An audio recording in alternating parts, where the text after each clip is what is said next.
Hi there, welcome to the Carpe Diem Conversation, episode number 11, I believe. This is the show where we interview or we have conversations with real people who share their real life stories about getting more out of life by integrating work and life as one. My name's Andy Willis. I'm the host of the show. So welcome back to all the people that come along each week. Thank you so much for your support, and a big welcome to anyone that's joined us for the first time. My normal thing is to remind you, or my normal reminder, can't get the words right, haven't been on the computer all day, maybe that's it. My normal reminder is this is a conversation and you're absolutely encouraged to join the conversation, and you can do that by adding or asking questions in the comments.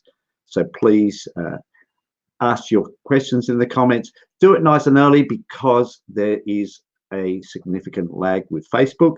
So don't leave it to the end, but we will answer them either throughout the show or at the end. But please, it's much more fun to have a conversation when there's more than two of us in that conversation. So please do that. Okay, tonight's guest is Anfernee Chansamooth. He goes by the name Anf as well as Anfernee, is a copywriter, a content strategist, and a speaker. And Anf is on a mission to help entrepreneurs launch, grow, and optimize their remote businesses.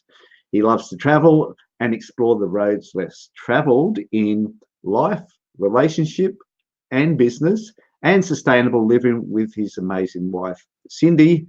And together they co-host the Founders Connect podcast, and more recently, the Remote Business Summit, which we can touch on throughout during our conversation. So without further ado, let's bring on our guest, Anf.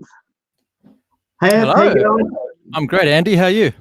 I'm awesome. Let me just pop a little banner down here. What should we put? Oh, we might pop this one down here, which says real people, that's you, sharing real life stories. Yeah, we can do that.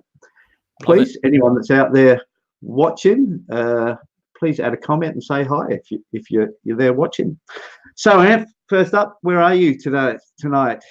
I'm in a wonderful, not so sunny, but usually sunny Gold Coast in Australia. Oh, good. So not so sunny, but have you had any rain or anything up there? Anything exciting like that? Anything exciting happening over here? No rain. No rain. A couple of days ago, yeah, a little bit of rain, but we've been sort of dealing with bushfires like northern New South Wales, actually, because really hot climates going on and some really disaster things happening, as you might have seen on the news. So yeah, not. Thankfully, it has rained a little bit, but it's still relatively dry. Oh yeah, we really need some rain, especially up your way and actually above you too. So let's hope for that. Anyway, first up, tell us about what you do. I've given a bit of an intro, but go in a little bit deeper. What does Anf do? Sure. So essentially, what my focus is on helping people who are running remote businesses to spread the word about what they're doing, get better clarity around their message and who they're trying to reach, and then develop ways to engage with those particular businesses or people, right? So it's marketing, but it's marketing for companies who are embracing flexible work and the remote business philosophies, if you want to put it that way. So they're building remote teams, they're they have flexible arrangements in the way they manage their staff, or they might be like you, outsourcing and working with people overseas. So there's different models around that, but certainly they're kind of the people that I work really closely with and understand, because that's the space I've been in for the last decade now.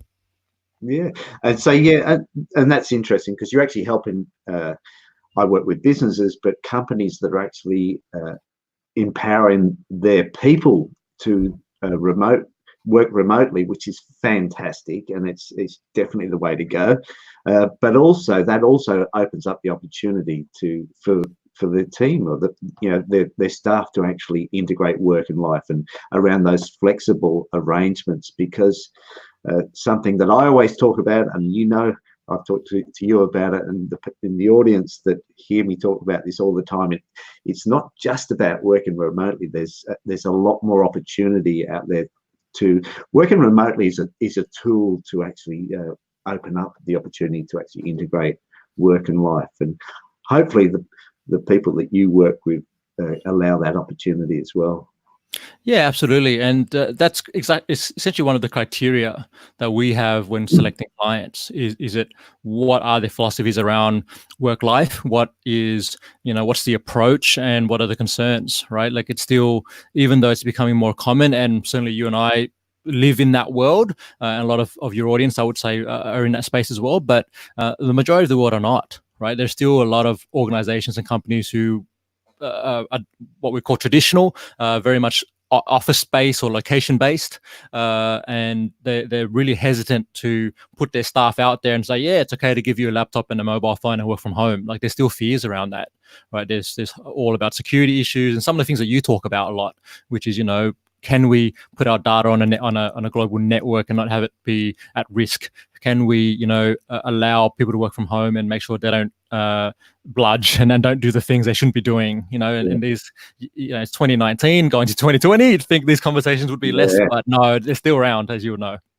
Yeah, and that's one interesting comment. That one thing you said there was when you select your clients, most people talk about it the other way around, and that's really interesting. You actually, and it's a really good point that you do select your clients. Of course, your clients select you as well, but in business, I think that's important because we don't. All business is not good business, and it's important to actually find the people that you can work with and that can work with you. So that's fantastic to hear.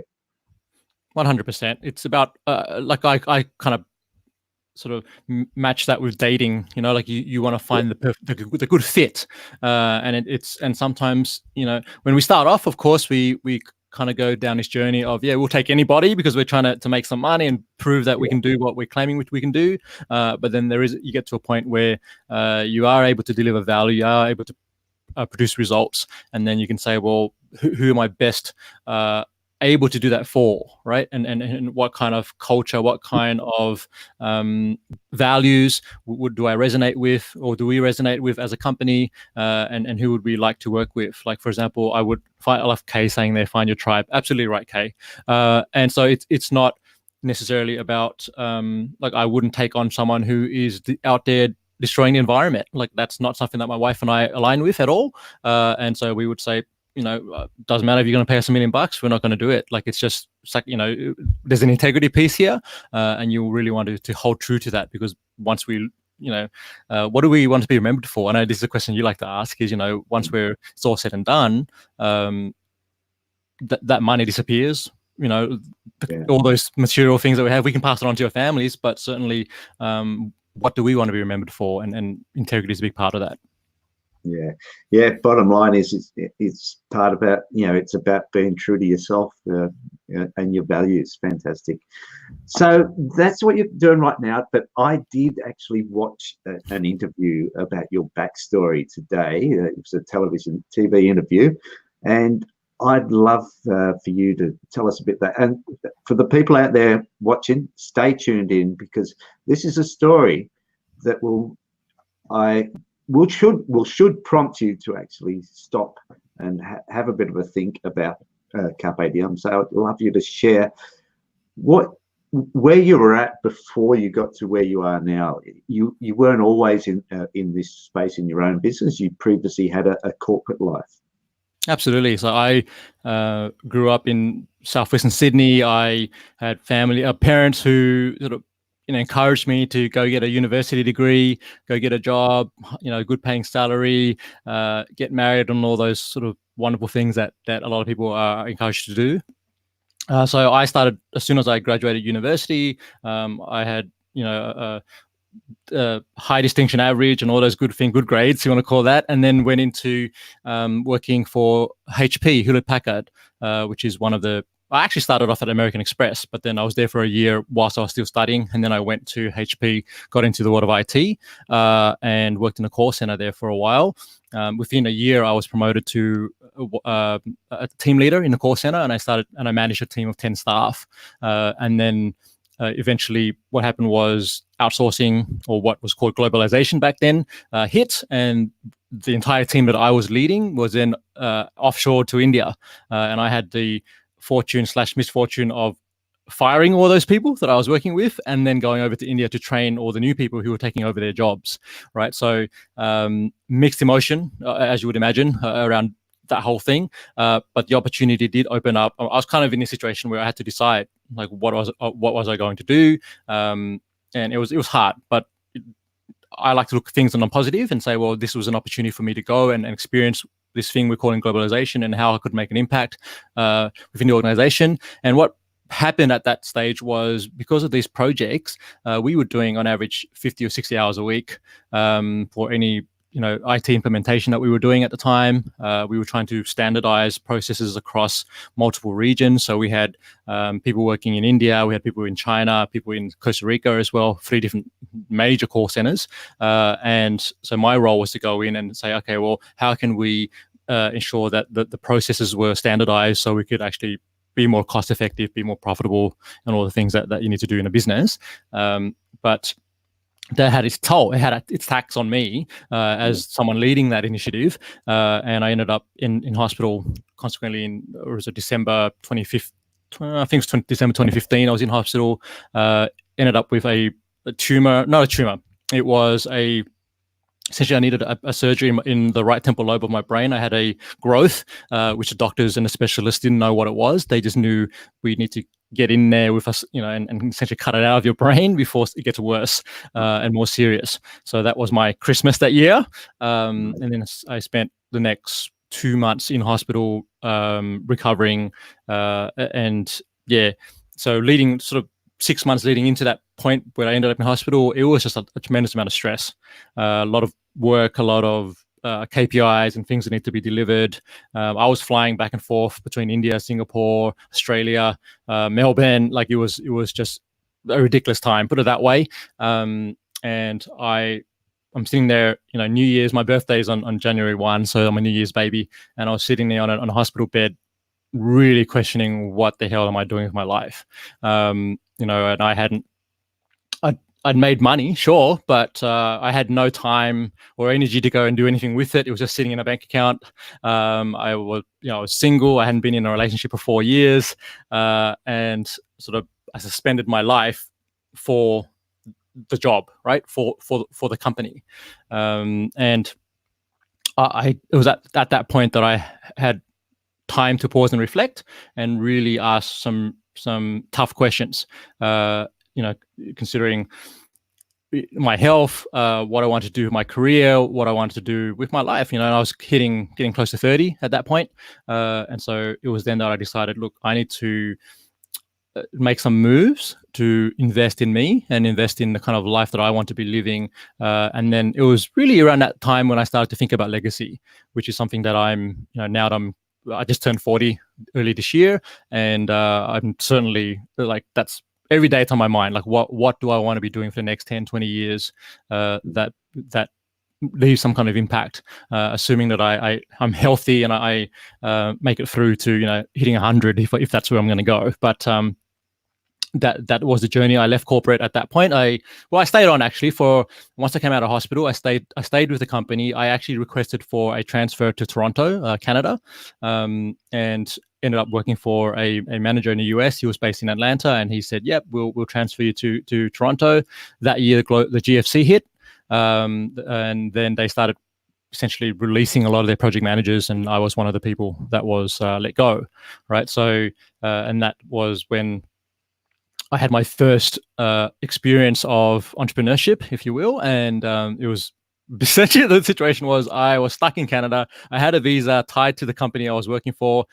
I could not legally work for anyone else for another year, but I didn't want to come back to Australia yet. I said, I want to stick around Canada and experience a bit of, the place I'm in. And it was my housemate who said to me, "Hey, you've been teaching salsa or salsa dancing, on the weekends at the church over there, as volunteering. And why don't you do that out of our living room and charge people for it?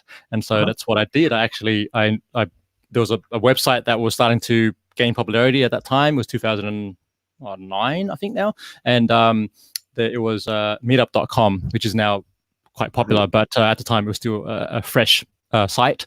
And within 2 weeks, I had something like 100 people sign up for this meetup group that I had created. And then I said, hey, we're going to do our first beginner salsa lesson at this address. I didn't tell them it was my house. I just come to this address and bring whatever cash you want to bring, and we'll make it pay what you want, and you just drop it in my hat. And so had 5 people show up, and they put some money into my hat, and away we went. And that led to me teaching salsa for about 2 years in Toronto, and that became my first real business, if you will. Oh, wow. So it was more or less the universe worked in funny ways. You had that illness, that scare, and that wasn't quite enough to actually to get you to resign, but then you were redundant, and that's how you ended up in entrepreneurship. And you haven't looked back since? No. You've never worked for anyone else? I have actually. So when I completed that visa and the time was up, I came back to Australia. I actually met a guy at an event. I didn't know what I was going to do at that point in time. I knew I developed these skills in social media and had been volunteering for nonprofits in Canada, and then came back and said, well, what do I do next? I didn't really like the idea of going back into doing another degree and investing another $30,000, whatever it was, like my first degree. So I went to an event and met this guy, and we ended up creating a business together, which was a Facebook ad agency in the early days. So when Facebook ads was starting, I did that for 2 years, and then the business was not profitable. I mean, it was making money, but the business owners were not profitable and not really making salary from it. And so we kind of called it quits.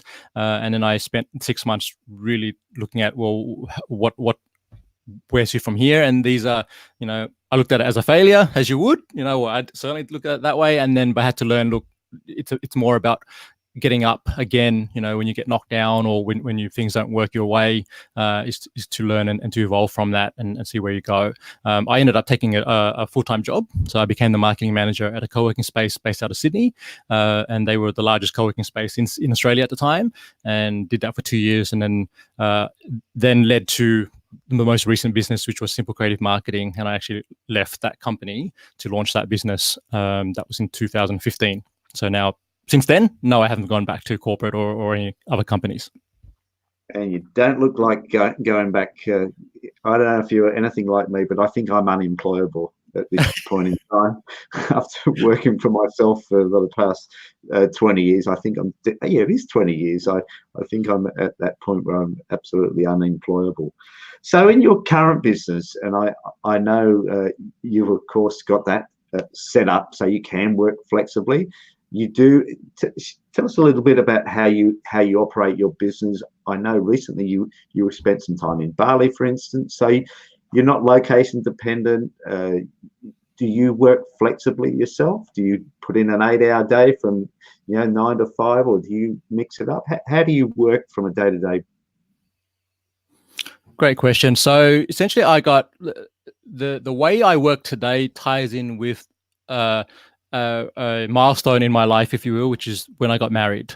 So when I got married 4 years ago, 3 years ago now, and essentially I had a conversation with my wife, and we said, what do we want our life to look like? We both like to travel or love to travel, and so we said, okay, well, once we have the wedding, why don't we just take off and go around the world? We didn't have everything planned. All we knew was the first destination, and that was Penang in Malaysia. And I said, look, I'm already doing this marketing work, and I have clients, and I can pretty much run this from my computer anywhere as long as there's a good connection, and the time zones aren't too difficult. But that's the way it was designed. So we traveled for about 18 months to multiple countries, and we worked out of worked from home, worked from co-working spaces, worked from cafes, whatever it may be. We designed the business to be location independent, as you say. And then Cindy was helping me out with running sort of the operations of that business, right? And that's where we are today. So the key I guess the key decisions that have led to the way we do business is what kind of lifestyle do we actually want to have? And one of the something that's really important to me, and I know it is to you as well, seeing all your videos and updates, is being close to water. Like for me, it's, I love just being able to get to the beach. I'm not right by the beach, but I can get on a bike and be there in 15 minutes or half an hour, and just have time even on the weekend just to pop in, and go for a swim or just walk along the beach or just meditate, in nature, and also to be in places that were much more suited to the pace of life that we want to have, and neither of us really want to be in major bustling cities at this point in our lives.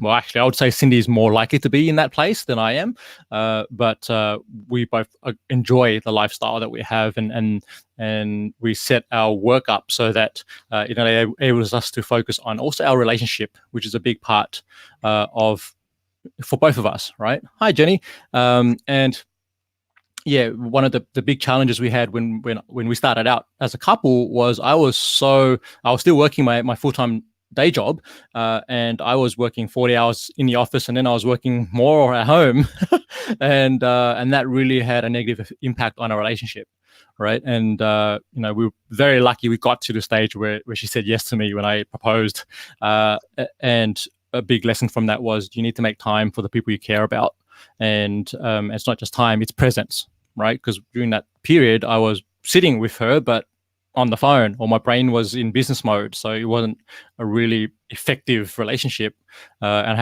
I had to learn to switch off, and so we've now designed I've designed the way I work so that there is space and there is time in a day where I'm there just for Cindy, and I'm there for my wife, and I can support her and she can support me, and that's the way we want it to be.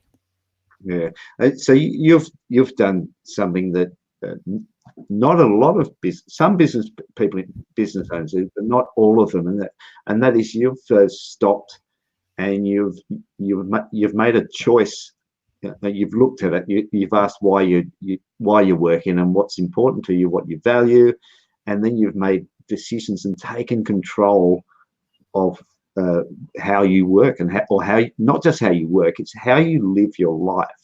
And it's something that, and this is what this show is all about. It's about Carpe Diem. It's about seizing the day, and it's about doing exactly what you do. It's about taking control of what you do every single day. It's interesting that your health scare, did that impact your way of thinking at all as you made these decisions?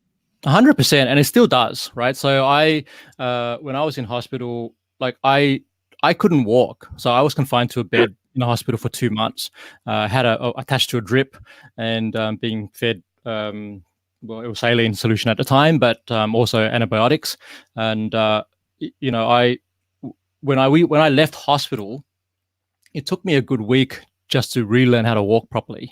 Like I couldn't walk down to the end of my street, and so I really then understood, what freedom was, right? We take it for granted, the things that we can do, jump on a bike and cycle, and do these things, go for a swim in the ocean or whatever it may be, go shopping, get your groceries, or get your coffee in the morning. Like these things, we take those things for granted, and they're actually privileges, right? So when I was in the health situation, I realized, wow, like I need to pay attention to this. And then in 2009, my mother, who was 55 at the time, she passed away with liver cancer, right? And that's young. Okay, so average age I think in Australia for women is 86 for mortality rates, and so that was another kick in the butt, if you will, for me to say, well, look, you're 20 years away from being mum's age, and you need to really savor each moment and really look at what you're doing.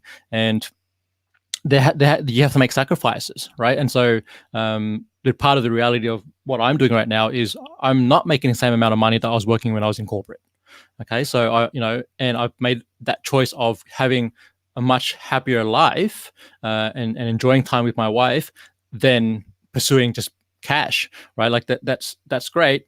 And not to say we don't care about money, but there's more important things to consider as well. And that's really what it comes down to. And also, as you say, health is important for me, and I'm really focused on that at the moment as well.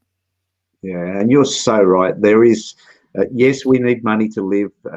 I often say to business owners, do you stop and ask yourself why you are trying to continually grow your business? Yes, you need to grow your business, but not if it becomes your life, and that's all it is.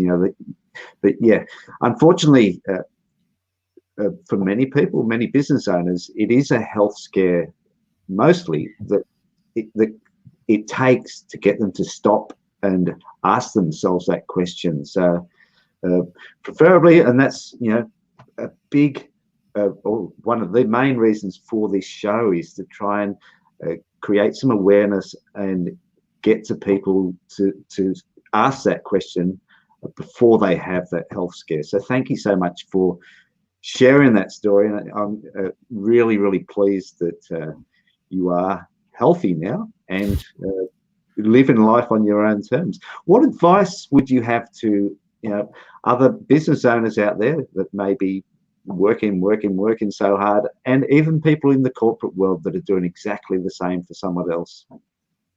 Yeah, my sort of advice would be just to really take some pause, and coming into the holiday season is a good time to do that, when you're not required to be at the office, and I hope you're not. And if you are, maybe find some time on the weekend or whatever it may be, schedule a day off to do it, and just really sit down and just ask yourself some questions around, why am I, like you say, Andy, why am I doing this? What am I wanting my life to look like, in 2020? Who are the most important people in my life? And am I spending enough time and energy and presence with them?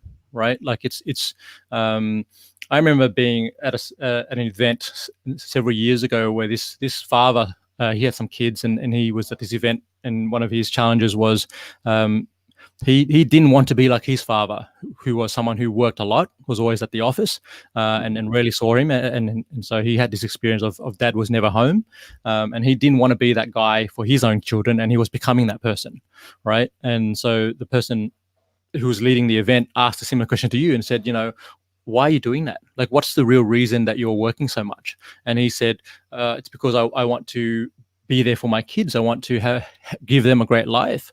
And he said, and then the person said, the host said, well, can you see that by your intention, the way you're going about your intention is actually creating the same thing that your dad created for you, because he had the same intention too. Right. And we have this, we do this thing where we kind of model our parents or people that we were around when we grew up. And so we have to be very conscious of, the goal we're trying to achieve, and is the way we're going about it effective, right? And if it's not, we need to reevaluate and set the course a little differently. And that would be my advice. Just look at where you are, do a quick check-in with yourself, and if you have a spouse or someone, kids or someone you care about, have a chat with them as well and say, look, what's your observation of how I'm leading my life, and am I being present? Do you feel that I'm there for you as I, and is this working, or should I be adjusting? Yeah, that's absolutely great advice. Now we are getting towards the close here. Please, people, if you've got any questions, now's the time to ask. I'm sure someone out there's got a question for Anf. Actually, my partner's on here. My partner's Jenny, and she's listening to this, so I'll probably get the quiz about making sure I stay present there. It's a great quiz, so go for it, Jenny. Jenny, feel free to ask a question if you may. There is a lag on Facebook, so the questions sometimes take like a minute or so to come through. So while those questions are coming, we'll finish on, you just have done your first summit, which I know was a huge event. It was the Remote Business Summit. Let's finish on, it's over now, but there is, people are still able to get access to the summit. Just very quickly, briefly, tell us about the summit. What it's all about. Yeah. So essentially, what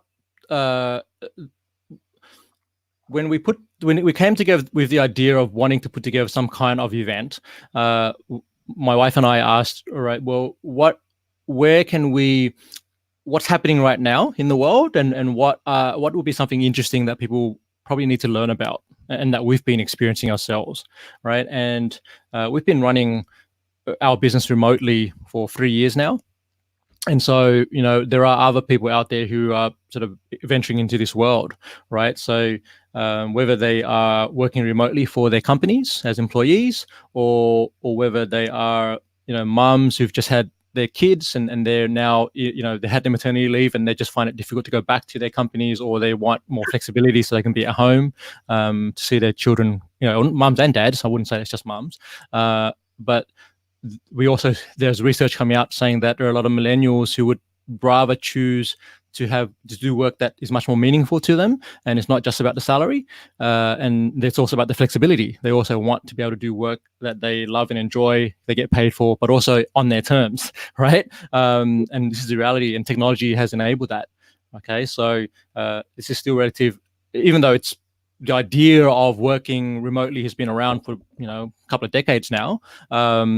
Now with the freelance economy and the way things are going, it's becoming more prevalent, right? And so we wanted to bring together a group of practitioners and experts in remote work, people like yourself and some others who can really talk about, how do you transition from being a traditional office-based business to becoming location independent? How do you hire remotely? What are the practices, best practices out there if you want to bring on people who are based in different parts of the world? How do you even find those people? How do you grow a business remotely? How do you work with clients in different time zones? All these questions come up, right? What's the best tools and technology, right? And so we built this summit around that, and it's been just a tremendous effort to pull it together. It was a team of 4, myself, my wife, we have a guy, Ken, who's our systems guru, and then we have a VA in the Philippines who helped us do a lot of the admin side of that. And it was really like, if you imagine putting together a conference, a 2-day conference somewhere in your local city, it's the amount of effort you would take to do that is about the same to do an online summit. Might even be more. Might even be more. Yeah. So there was, I think, 24 speakers or presenters. Yes. What we'll do is we'll add a link into the comments to the replay of this, so people can actually go and check that out, because it's very much worth checking out. We've got some questions coming in. Here's one from Jen Ferguson. No questions as I joined late, but definitely agree with your sentiments on spending more time with the people who matter. There you go. Thanks, Jen. Jen's actually on the Work From Anywhere program, and she's coming to the French Alps with us this year. Really, really excited. Thanks for that, Jen. And we've got Kay here. Kay, good friend Kay. I had a chat to Kay. Actually done some Working From Anywhere with Kay yesterday at the Tafra Hotel. Helped her out there. Added an email. So we were working from anywhere at the Tafra Hotel. Kay wants it all. I think it's attainable work-life balance with dollars. Do you? Love it. Great comment, Kay. There's a really good talk on the summit, which is one by Meryl Johnston, I think. Andy definitely knows who Meryl is. And she's a accountant that runs an online bookkeeping company, and she does a talk about financial freedom and how to build a system around that through business. And there's one of the things, if you want it all, if you want the balance and the money, really listen. Like, it's important to learn, financial literacy, and to learn how do you create. This is the next evolution. Something I'm thinking about right now is, how do I create some kind of business or system that generates or invest in investments that generate income for you, that doesn't require to exchange time for money, right? And if you really want that flexibility for the long term, especially when you hit your retirement years, if such a thing exists, because I know Andy doesn't believe in retirement, then that's something that you want to think about. Yeah, and the good news is I've just locked in Meryl to actually come on this show early next year, and she's also part of the Work From Anywhere program. She's actually going to be a special guest at one of our mastermind sessions to talk about financial literacy. So Amazing. fantastic. Yeah, no, and I've just saw a post. They've just taken out they're at the big Zero conference. They've just taken out Zero Partner of the Year or something. So yeah, amazing company, amazing people, a great story.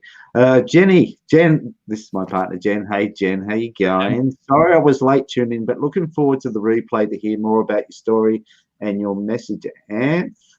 And she's got a follow-up question. We all hope for financial freedom. Yes, we do. Okay. Yes. Yeah. As long as we get to be alive every day and do what we're doing, and yes, financial freedom would be good too. And thank you so much. It's been fantastic, awesome chat. Thank you so much for sharing your story. Thank you to everyone out there for joining us and for asking questions and making statements. Next week, we have on the show, Jackie Lane. You know Jackie Lane? Jackie Lane's actually my book coach from the Book Advisor. So I'm looking forward to chatting to Jackie, and she's going to give me a hard time because I've paused my book writing at the moment. Now, the following week, you might like to join us for this, Ant. The following week, which will be the last one for the year, we're going to have the first ever, hang on a minute, the first ever Carpe Diem Conversation virtual Christmas party on Wednesday, the 11th of December. It's BYO adult beverages, and they're compulsory. And it's same time, same place here. It's up as a Facebook event. I'll send you an invite now, so you might like to join us. All you have to do is join in, and we can have our very own working from anywhere Carpe Diem virtual Christmas party all together, just like we're in a room. And the good news is we won't have to drive home. Amazing. I love it. Love it. So that's it. So thank you, everyone. We'll close off here. Here we go.